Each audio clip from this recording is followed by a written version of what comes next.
Well, then let me tell you a scary story about a strange boy who appeared one day in the middle of a German city in 1828. Let's go back in time to 19th century Germany.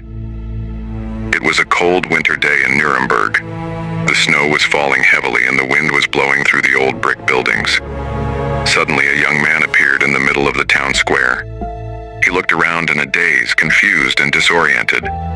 People stared at him as he walked through the bustling marketplace, past the stalls and shops, not paying any attention to those around him. An old woman sitting by her window noticed him and saw that he was holding a piece of paper in his hand. She saw that it was covered in strange symbols and markings. Curious, she got up from her chair and went to the door to get a closer look. As she watched, the young man continued to walk past the fountain in the center of the square and disappeared down a narrow alleyway. The old woman quickly wrote down what she had seen and added the date, 1828, Nuremberg, Germany. She then added a sketch of the young man and the strange symbols he had been carrying. The old woman showed the drawing to a friend of hers, a well-known professor at the university. He took one look at it and exclaimed, "By God, it's him. I saw him too, but I didn't think anyone else had noticed." As it turns out, the professor had seen the same young man in the marketplace a few days earlier. He had also seen him walking through the university grounds, but when he tried to speak to him, the young man had run away.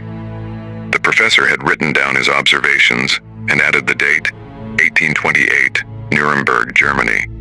He then added a sketch of the young man and the strange symbols he had been carrying.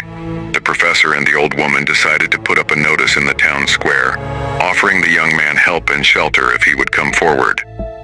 But nobody came forward. Years later, another professor came across the old case files and became fascinated by the mystery. He began to investigate, but unfortunately, he never got any closer to solving the case.